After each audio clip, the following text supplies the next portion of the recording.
Hello everyone and welcome to What Culture. I'm Josh, joined as always by Ash Millman because we have just seen Guy Ritchie's Aladdin and it was certainly a film. It's a film. It's a Guy Ritchie film. Which is mad. Yeah. You do kind of see that in the movie, like in weird ways. There are flares, believe it or not, of Guy Ritchie in there because obviously this is in the newest in a long line of Disney adaptations of classic, animations. And while we have had some really great ones, The Jungle Book was really good, Beauty and the Beast, everyone loved. There have been some less great ones like Dumbo and now this. Ash, where do you think this sort of fits in with the ones you've seen and what are your opinions overall? See, the thing is, my whole opinion on the Disney adaptations and the live action remakes is that they aren't really necessary. Yes. Like even when they are really good and stuff, they're lovely, they're a good time, and maybe it's because we're not the target audience, it's for a whole new bunch of people. A whole new world of people. Oh God. More puns like that to come, I guess.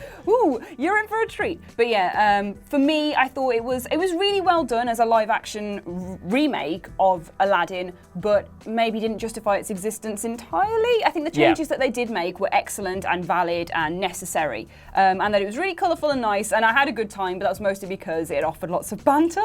It is big banter. It's a massive banter film. Like Will Smith's Genie, which we'll definitely get to, is having the time of his life, and obviously he's got big shoes to fill coming after Robin Williams, but everyone in this movie seems like they're having fun at least, especially I think, like we said, Will Smith and other people in it. I forgot. Yeah, other people. Yeah, they have a good time. The monkey has a good time. The monkey has a great time. Well, obviously, it's going to be inevitably compared to the original, which I think, in a way, is unfair because although they are very similar, especially in the first and second act, they do kind of like diverge towards the end. And I think this one keeps the spirit of that original to an extent. But it's never going to be the original, if that makes sense. And I think they do a decent enough job of updating it, like you said, for a new audience. But if you're going into it just expecting to capture what when you first saw Aladdin, that's just kind of not going to happen, even though the songs are kind of the same. I feel like the nostalgia, maybe there's points that they miss which makes the nostalgia, it's there, but it's not like quite as in your face as other things that have kind of done this quite as successfully. We both said earlier, you mentioned it, that it's a big pantomime. Like that is the only word to describe this is pantomime, really. Like I think the first 20 minutes or so in particular make a pretty terrible first impression. The way it's shot is kind of flat and the acting is kind of wooden, and it does at worst feel like a bit of a pantomime version of Aladdin, which it doesn't really work. But then I do think it kind of kicks into gear and then finally clicks once you get beyond that first act. And like I think Will Smith genuinely is the turning point of the film, or at least it was for me. I feel like once he got into his groove, it was. I feel like when he first was there, I think when you first see Will Smith, it's very much ooh, you're not Robin Williams. And then you get used to Will Smith doing his own version of the beatbox and Genie, because there is a couple of beatboxing moments in the things. I mean, I've chosen to ignore that was any beatboxing in there at all, to be honest. God. The dance sequences and the music and all that sort of thing is mostly faithful, but then there's moments where they just deviate and bring in all this breakdancing, and there's a couple of little moments where you're like, oh, okay. All I'm going to say is if you're going to cast Will Smith and not expect some Big Willie style, then it's your own fault. The rapping was good. The rapping was amazing, but it was when Jasmine was rapping at the end. So obviously this film ends, spoilers, with a kind of like breakdown sequence because all films like this do, and then there's a bit where like the beatbox and rap and kind of break character. It is the worst thing you've ever seen, but thankfully that's not official canon, which is fine. At least. But yes, let's talk about the characters in particular then. Let's do it. Because there's lots of things to say about Aladdin. Yes, Aladdin, he's played by Misa Masood. I think I've got that right. And he's charming enough, but he has the look, I'm not going to lie, of someone who would take you out on a Tinder date or something and then never call you back. He has one big expression, one toothy grin, which is a great toothy grin, but he's kind of a little bit one note for me, potentially. Oh God, no, I agree, because the whole, the image of Aladdin, I'm going all over the place. He's a good-looking boy, but he knows it, is basically the vibe that you get from Aladdin. And he looks like the cartoon. They've done a really, really good job with casting, but the whole vibe of him really, really is like, wow, mate, calm down. I mean, he gets his arc is kind of expanded as well, where he has to kind of wrangle with who he is, and the idea is just be Aladdin and don't kind of be Prince Ali. But that makes him more of a prick in a way. Like, I don't want to be mean, but he kind of is. And then he gets this, obviously, he goes on an arc of self-realization, and it's awesome. But for a lot of the runtime, he's kind of not unlikable, but you like the genie, you wanted to buck up his game in a way. Yeah. And against Jasmine as well, I think there's a few differences between those two. She's actually played up to be a lot more of a fully realized and character with autonomy and sort of thing in this version of it, which is really good. And the songs that they add in for her and that sort of thing are really interesting. And I think that it's a really good way of taking a character. Yeah, definitely. I think, they expanded her character quite considerably, and they get this whole theme of, her wanting to be more than kind of like this subjugated, like, princess and become queen and sultan and have her own voice. And she gets two songs, well, one song and then a reprise of it later on.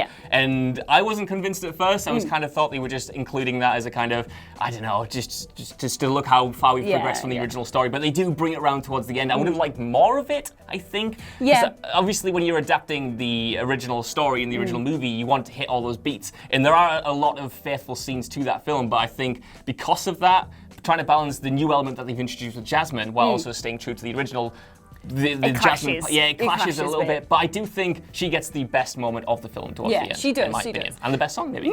I think she was a really good actor and a really good voice as well. But I think both the story of Aladdin is just set in stone, isn't it? You know what you're expecting from it. Again, it was a cartoon, so it's just kind of you're in for the ride. You know what you're getting, and they delivered it like well enough. The only person who I thought didn't quite live up to the main cast was Jafar. Yeah, well, you know what? At first, when he was introduced, I actually quite liked what they were doing with him because he was way more slimy, but then I realised that's all he kind of had to him. As it progressed and he has to take on a larger, big, bad role, he literally becomes huge. And then he kind of fell away if I don't know, something wasn't quite there. He wasn't potentially as menacing enough, and they do kind of try to flesh out his backstory a little smidge of a bit. But it's the kind of the actor was fine, but he kept pronouncing words, like he kept emphasizing the end of words, and every time he said lamp over and over again, and I was like, you gotta get another gimmick, man. There's gotta be more than this. But give me the lump. Fine.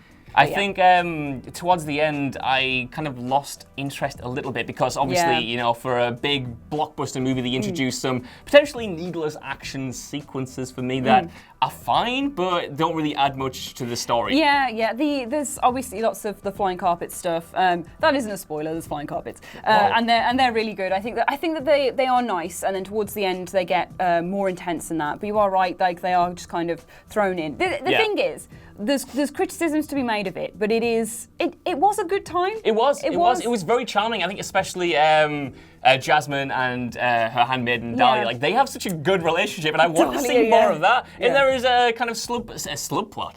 There is a subplot where the genie and Dahlia kind of potentially have a thing going on. And I love the crap out of that. I would have liked an Aladdin 2 just following these characters because they are really well realised. I think Naomi Scott in particular is awesome. Yeah, she was great. Really, really good. What was Dahlia's actress? I can't remember. We looked at this before we came on, but she was also really good. They had really good chemistry, probably better than Aladdin and Jasmine themselves. She had a really strange accent is the only thing I'd point out because there was like a weird, there was weird things in this film. There was weird choices made with all the different like Jafar at the end, I swear he went Irish for a little bit. Like the accents are kind of all over. The whole thing's kind of all over the place, but in a way that's kind of endearing. Like I think that's the guy. Exactly. Yeah, like this. I think that's the Guy Ritchie influence as well. Genuinely, there are bits in this. This is going to sound like a criticism, but there are bits in the opening that reminded me of King Arthur: Legend of the Sword, and that might be a red flag. I liked King Arthur. But it was the good parts of it. It was the big banter parts. It was sort of like beat on the streets and like some really great, like interesting camera work. Like way more interesting than I expected from a movie like this. How much of Guy Ritchie do you think is in there? Oh, I feel like you get two big slow-mo moments and you're like, oh, there he is. There he is. But yeah, I feel like it's not instantaneously recognisable as a Guy Ritchie film until you realise that it's rough around the edges. Then you're like, okay, considering everything else he's producing recently, then that shines through a bit more. I think some of the costuming choices and that kind of are reminiscent of his way of kind of like making it a London gritty sort of feel every now and then. I mean, like you said before this, I didn't even realise until you mentioned it, but like Aladdin has a hoodie. Yeah, he has a little hoodie. Which is fine. There were a couple of things like that which sort of not took me out of it, but it's kind of like, you're taking liberties here, like you did with King Arthur. Little flair there.